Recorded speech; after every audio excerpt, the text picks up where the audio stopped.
Olá, estamos começando agora mais uma edição do nosso Jogo Político, o programa que é uma parceria da TV O Povo com a TV Assembleia e a TV Fortaleza da Câmara da cidade. Os convidados de hoje são o deputado federal pelo PMDB, Danilo Forte, e o deputado licenciado, Antônio Balma, deputado federal também, Antônio Balma. Sejam bem-vindos, deputados. O deputado Antônio Balma, que acaba de licenciar-se do mandato para assumir aqui no Ceará uma Secretaria de Assuntos Internacionais do governo do estado do Ceará, vai em busca aí, principalmente de recursos ou de financiamentos ou de investimentos que estejam aí por fora do país, interessados em possíveis negócios aqui do Ceará, ZPE como alvo, ele me dizia antes aqui do programa.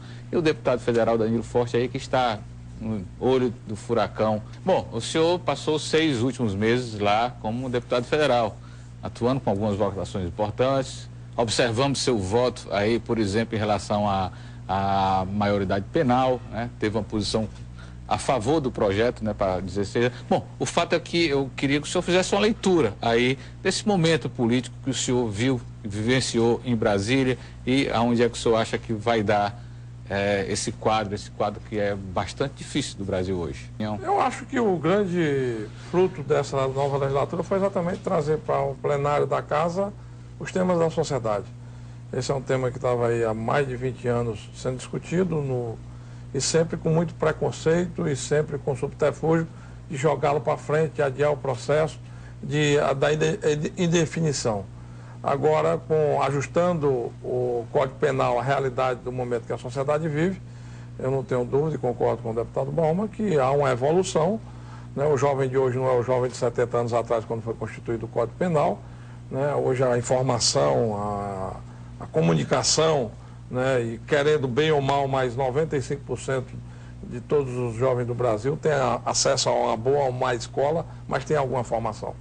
E o que a gente precisa realmente é fazer que haja uma adaptação dessa realidade à infraestrutura que o país vive. E a Câmara votou, agora vai para o Senado. O Senado está discutindo em cima do ECA, do aumento das penas no Estatuto da Criança e do Adolescente, que é uma proposta, inclusive, do ex-ministro Zé Serra, senador de São Paulo, que faz não a redução para todos os crimes, mas que faz a redução, faz o aumento da pena dos crimes hediondos, que é muito paralelo ao que foi aprovado na Câmara. A Câmara selecionou alguns crimes hediondos, né? Ficou, num primeiro momento ali, embolada aquela questão do traficante e do consumidor, né? Que foi inclusive retirado, que foi o que gerou a diferença da emenda aglutinativa para o substitutivo que foi votado, e por isso é que acham que houve ali um atropelamento na votação, o que de fato não é do ponto de vista regimental, porque foram matérias colocadas de forma diferente. E o regimento da Casa permite, na mudança da emenda aglutinativa, que ela seja novamente analisada em função de ter sido votado um substitutivo e não a proposta original. Então isso criou realmente um embaraço, uma desconformidade no entendimento por setores da sociedade com relação ao processo de votação, mas eu acredito que está votado e acredito que o Senado deverá também incorporar, pela pressão da própria sociedade, onde quase 80% da população brasileira é a favor da redução da maioridade penal, e o Senado também vai contribuir para que a gente tenha uma legislação nova, atualizada com o momento que nós estamos vivendo. Deputado Danilo, o deputado Balma levantou, fez a seguinte frase, né, que o Deus acabou escrevendo certo por linhas tortas, e a linha torta, nesse caso aí que ele estava citando, era o deputado federal Eduardo Cunha, do PMDB do Rio de Janeiro, seu colega de partido, que é presidente da Câmara dos Deputados. O senhor concorda com isso? Eu acho que no Eduardo a virtude é exatamente a coragem. A coragem de trazer os temas que... Mas a coragem não é torto, senhor deputado, nem sinuoso. Não, depende. Eu acho que a coragem tem que ser firme. Eu acho que a linha, o vetor da coragem, depende também das forças antagônicas, né? Mas eu acho que o enfrentamento precisa ser feito. Ele tem uma virtude de valorização do Congresso Nacional. A Casa se aproximou do povo, tanto é que cresceu, melhorou a imagem da Casa junto à opinião pública. Nós estamos discutindo, inclusive, temas que, como o próprio Balma colocou, que até então era tabus. Eu estou presidindo a Comissão Especial do Pacto Federativo e já rodamos 13 estados.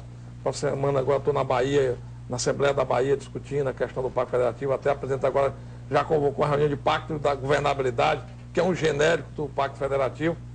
E o Congresso Nacional reuniu com os governadores, reuniu com os prefeitos das grandes cidades, exatamente para que a gente busque rearrumar essa equação entre as obrigações e o financiamento dessas obrigações por entes federados. A concentração em Brasília é muito grande, Brasília gasta muito e gasta mal, o governo quer sacrifício das empresas, quer sacrifício dos trabalhadores, mas não demonstra sacrifício próprio no que diz respeito à questão do ajuste fiscal. E, por outro lado, nós perdemos a indução dos projetos estruturantes. Por exemplo, aqui mesmo no Ceará, nós estamos aí com o problema da transposição, que não chega nunca, e agora está adiada de novo. Nós temos até o Cinturão das Águas, que era a grande obra, redenção dos Inhamuns do Sertão Central, que demitiu mais de 4 mil trabalhadores. Não estou nem falando da refinaria, que foi lançada a pedra fundamental e que foi um grande calote eleitoral. Mas estou falando das questões que estão no nosso dia a dia, que são importantes. E a gente precisa entender que esse papel indutor do Estado enquanto instituição, através dos entes federados, ele precisa existir até para superar essa estagnação e essa recessão econômica que nós estamos vivendo. Porque não adianta só cortar e arrochar. Aí reflete na queda da arrecadação, que diminui os repasses, e está aí os prefeitos hoje fazendo manifestação aqui no Ceará, na chegada do ministro da Fazenda. Por quê? Porque no SUS, que é o financiamento da saúde do país, há uma retenção de mais de 7 bilhões de reais. Então, isso gera o quê? Gera uma má prestação de serviço e uma desconformidade das políticas públicas. Por exemplo, o Estado do Ceará, que tem uma saúde fiscal desde a época do governo Tasso Gereissati, hoje está impedido, inclusive, de ter financiamentos internacionais, porque tem que passar por dentro da conta do Tesouro. E como o Tesouro está mal e o governo federal está mal, contamina um ente federado. Então, programas nossos que poderiam, inclusive, estar sendo financiados com recursos internacionais, e agora o Balma vai ter essa responsabilidade de buscá-los, de captá-los, fica preso a uma decisão de Brasília, porque tem que passar pela conta do Tesouro Nacional. Essa autonomia precisa ser construída. Esse é um dos gargalos que o Brasil precisa enfrentar. Dar a autonomia para que os estados possam, e os municípios que têm um porte para isso, possam, inclusive, ter condição de alavancar a própria economia que foi deteriorada por uma política centralizada em Brasília. Então, eu acho que essa inversão, o Eduardo compreendeu muito bem. Tanto é que criou a comissão especial. Nós aprovamos já 15 pontos agora no primeiro semestre na comissão, que vão a plenário já agora a partir de agosto, porque tem inclusive o princípio da anualidade, que a gente tem que estar com eles aprovados até 31 de dezembro, para poder ter vigência, para poder valer já para o ano de 2016. E a partir do ano de 2016, a gente possa redimensionar essa equação. Para você ter uma ideia, nesses 15 pontos, a gente mexe no volume de recursos da ordem de 60 bilhões de reais. Hoje, se um usuário de um plano de saúde é acometido por um atropelamento e é socorrido do IJF, a Prefeitura de Fortaleza não tem como cobrar esse plano de saúde. Só isso aí dá algo em torno de 6 bilhões de reais por ano. A Prefeitura de Fortaleza ou o Estado, muitas vezes são usados nas suas unidades de saúde por pessoas que pagam o seguro-saúde, o plano de saúde, e não tem como cobrá-los. Por quê? Porque só quem pode fazer isso é o governo federal, que não tem estrutura nem capilaridade para fazer isso através do Ministério da Saúde. Então nós estamos descentralizando. É recurso que entra no que há de mais sensível hoje na população brasileira, que é o problema da saúde pública. Então essas questões precisam ser arrumadas e para isso precisa ter coragem. E nisso o Eduardo tem demonstrado um enfrentamento que é importante, inclusive para a autonomia do Poder Legislativo. Se somando a uma grande vitória que nós tivemos na legislatura passada, que foi o orçamento impositivo, que inclusive eu fui um dos relatores da matéria. Henrique Eduardo Alves também teve essa coragem de fazer esse enfrentamento, que deu um pouco de autonomia para diminuir o toma lá da cá, que era exatamente a pressão que havia na liberação da emenda em função do voto do parlamentar. Bom, mas tem um quadro político aí, tem uma acusação. Hoje temos o presidente do Senado e o presidente da Câmara dos Deputados denunciados, né, formalmente junto ao Supremo pelo Ministério Público Federal, né, em relação no âmbito da Operação Lava Jato. Como é que o senhor avalia essa situação, deputado Danilo? Não é muito delicada, não? Com certeza. Eu acho, inclusive, que nós vamos precisar de muita maturidade para vencer esse momento. É um modus operandi da política brasileira que está sendo passada a limpo, né? Uma forma de financiamento que muitas vezes é usada no discurso, inclusive, como financiamento para a campanha para os partidos políticos, mas que muitos aproveitadores se aproveitam disso para fazer o seu patrimônio, né, o patrimonialismo em cima do Estado, que é uma característica que vem com o Brasil desde a época dos portugueses. Nós precisamos vencer, precisamos mudar isso. mudar isso do ponto de vista coercitivo, né, punindo, e já tem muita gente punida, quem um dia imaginava que no Brasil um dos maiores empresários do Brasil ia para a cadeia. Na cadeia tinha até aquela história dos 3P, né, pobre e outras coisas.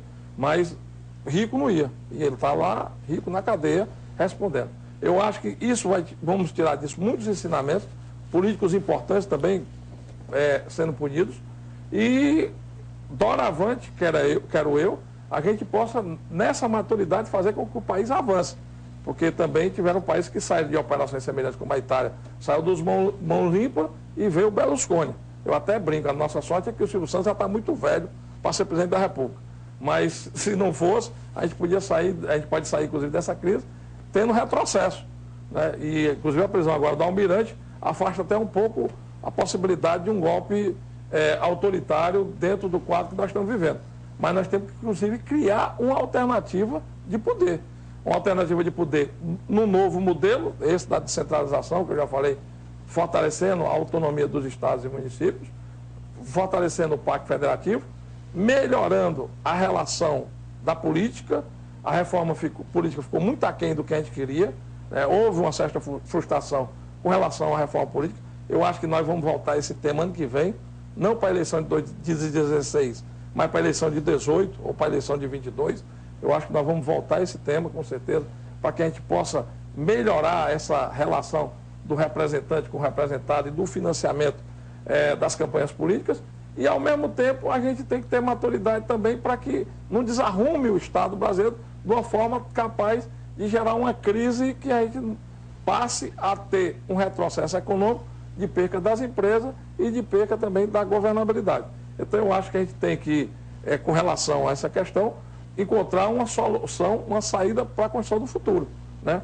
Porque, realmente, com a crise política, ética e moral, a crise econômica que nós estamos vivendo e também com a crise da capacidade empreendedora do país, nós podemos entrar num cadafalso do ponto de vista econômico que vai alongar a capacidade de recuperação, inclusive, do nosso desenvolvimento econômico. Eu acho que a gente precisa encontrar um denominador comum capaz de fazer com que essa legislação, inclusive a lei de responsabilidade das estatais, venha aí, né, porque as estatais brasileiras são empresas, na sua maioria, de economia mista, e quando lhe era conveniente, ela seguia a norma das empresas públicas, e quando lhe era conveniente, seguia a norma das empresas privadas, sempre no intuito de fazer com que o gestor se defendesse ali de qualquer manipulação que ele fizesse no cargo que ele estivesse. E melhorar também o perfil desses gestores. Eu acho que a gente, né, sai dessa história toda com a obrigação de ter um saldo de qualidade. O Brasil, diferentemente de outras republiquetas ou de outros países pequenos, ele tem muitos ativos, né? O Brasil é rico. O Brasil tem um potencial aí, inclusive até brinco, que quando está tudo errado e o desequilíbrio vem, o dólar sobe, é melhor para a agricultura e para os exportadores, que é as commodities que o Obama falou. Então, eu acho que a gente precisa aproveitar essas oportunidades de um país que tem dimensões continentais, que tem ativos muito fortes para a economia do mundo, e a partir deles a gente poder ter um desenvolvimento mais retilíneo e com menos desvio de conduta que nós estamos tendo hoje. Agora, o poder coercitivo do Estado tem que vir e a legislação tem que mudar. Ok, deputado Danilo, voltando aqui ao caso de Renan, Eduardo Cunha, mas isso é do PMDB, são duas casas presididas pelo PMDB. Renan Calheiros abdicou da presidência do Senado, do mandato, não foi? Do mandato, não, da presidência do Senado, não foi naquele momento? Não foi, não renunciou não, quem renunciou foi o José Barbalho. Não. Naquela crise anterior? Na crise do pagamento da pensão para o filho. O que é que aconteceu naquele momento? Ele tirou a candidatura. Ele tirou a candidatura. Retirou a candidatura. Então renunciou à candidatura. Tinha uma renúncia no meio. Renunciou à candidatura. E de repente, um escândalo aquilo, né? O cara teve que renunciar à candidatura. O parlamentar teve que renunciar à candidatura porque ele não dava para levar adiante.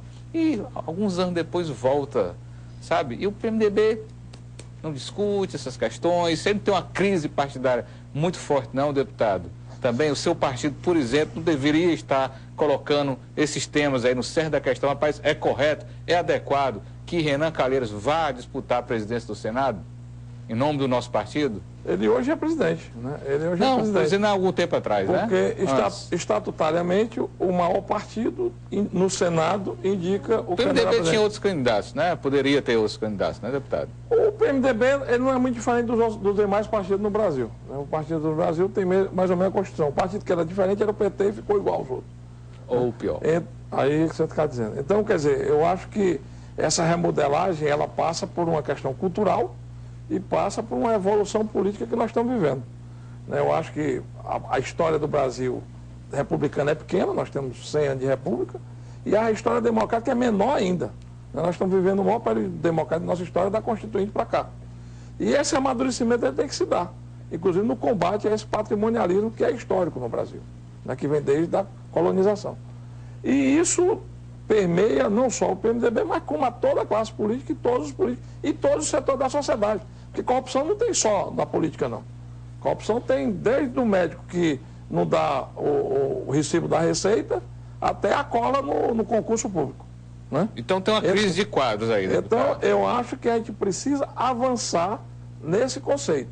A gente precisa fazer com que culturalmente nós tenhamos a capacidade de compreender a coletividade e não apenas a questão individual. Eu acho que a gente tem que ter a compreensão que, inclusive, no quadro que nós vivemos, se a gente não melhorar a nossa convivência em comunidade, nós vamos ter uma falência de toda a estrutura, tá? As pessoas presas de si mesmo. Aqui na periferia de Fortaleza e na cidade do interior, qual era o que eu achava bom no sertão, no interior, quando eu era menino? Portas abertas? Final de tarde, todo mundo nas calçadas, conversando, um levava um bolo, outro levava o café, quando tinha uma safrazinha, ficava debuiando feijão ali, fazendo a canjinha, pamonha, né? E hoje o que é que você vê? Você chega em cidades abandonadas, você chegou 8 horas da noite, numa cidade do interior do Ceará, hoje não tem ninguém na rua. Eu recebo, inclusive, mensagens fim de semana de jovens, dizendo que estão em casa porque não tem opção, não tem como sair, com medo de ir para a rua, porque os traficantes estão na rua. Então nós estamos ficando vítimas de nós mesmos. O comércio aqui na periferia da Caucaia, todo de grade. O comerciante, o empresário é prisioneiro. E o marginal que fica do lado de fora, solto e fazendo a bandalheira. Então, é essa compreensão que a gente precisa ter. Nós precisamos resolver os nossos problemas coletivamente. E isso passa pela política, passa pela representação do voto, né? Passa pela mudança na escolha do eleitorado, passa nos costumes que precisam ser renovados dentro dos partidos. E todos precisam fazer essa opção. E não tem coisa mais sensível para o homem público do que a voz do povo. O doutor já dizia que o que sensibiliza político é povo na rua, é mobilização. E essa indignação ela tem que ser canalizada, porque senão fica a mesma coisa. Se nós não tivermos a capacidade de nos organizarmos, de nos fazermos os protestos necessários, fazer as intervenções necessárias, não muda. Não muda, o modus operandi continua o mesmo. E acho que essas manifestações, inclusive esse belo trabalho que está sendo feito, de expor essas chagas da forma como está sendo exposta agora, pode fazer com que a gente tenha um salto de qualidade com relação à mudança desses costumes. E aí a renovação é natural, nos partidos e na representação. Senão, fica como dantes, no quadrante de amantes. E acho que, por exemplo, nós, do PMDB, também temos essa preocupação. Tanto é que a gente tem feito um debate permanente dentro do partido. Agora é um partido muito grande, né? É o maior partido do país.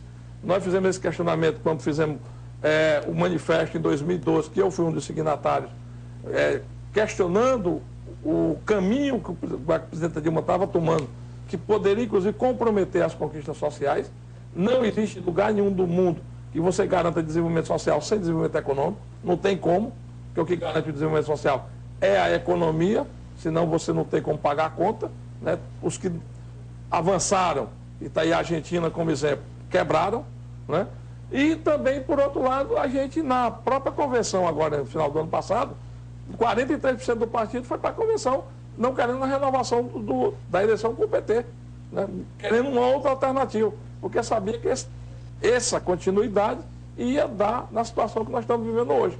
E espero que a gente consiga, e aí os políticos, os empresários, os setores organizados da sociedade, os sindicatos, a igreja, a intelectualidade que está muito caladinha nesse momento, as universidades estão muito caladinhas nesse momento, se aguçem, se manifestem, se dinamizem dentro de uma parceria, de uma participação maior para que a gente possa dar um saldo de qualidade.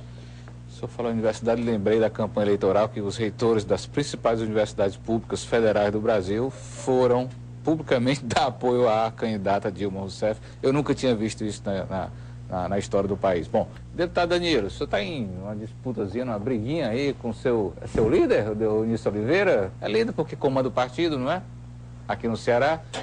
Não é briga, não. Está reclamando de marcatismo. Marcatismo é perseguição a comunista, deputado. Entrou na história dessa maneira.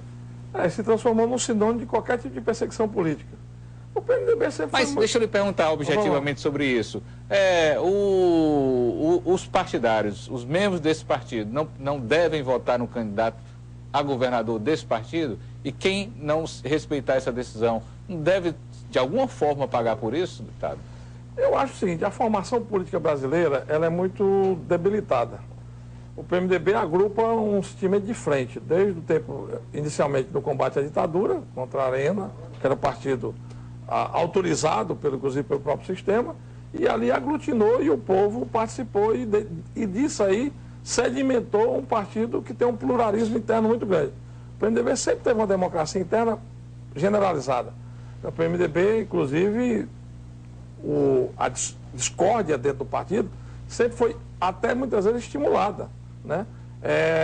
O Grupo Autêntico contra o Grupo dos Moderados, e o Paz de Andrade era do Grupo Autêntico, que era minoria dentro do contexto do partido como um todo, mas sempre com um compromisso claro com a democracia, com o nacionalismo, com o desenvolvimento regional, com o municipalismo. Essa é a vocação do partido. Institucionalmente, os interesses convergem para isso. E nós não podemos fazer política olhando pelo retrovisor. Já assinava o doutor Ulisses Guimarães, que é o nosso grande mestre e o nosso eterno presidente. Se você fizer política olhando pelo retrovisor, você não vai conseguir andar para frente. Você vai ficar mastigando o azedo para trás, e política não é para ser feita com o cérebro. Política é para ser feita com o coração e com a cabeça. E eu acho que, principalmente num partido como o nosso, que aceita a contradição, que conviveu com a contradição e que se alimenta dessa contradição. Porque o PMDB é grande porque aceita isso. Nós tivemos 43% de um posicionamento na Convenção Nacional e convivemos muito bem com o Michel Temer, sem problema nenhum, sem nenhuma dificuldade, muito pelo contrário. Hoje tem parte dos que eram contra a chapa da Dilma, inclusive, que estão defendendo o Michel nesse embate interno com relação a Eduardo e com relação a Renan. Então eu acho que não é perseguindo, não é pensando em discriminar que você avança. Pelo contrário, passou, vamos construir para frente. Você tem outros mecanismos políticos que você pode esvaziar aquelas lideranças e pode construir outros cenários futuros, principalmente para quem pensa em cargo majoritário.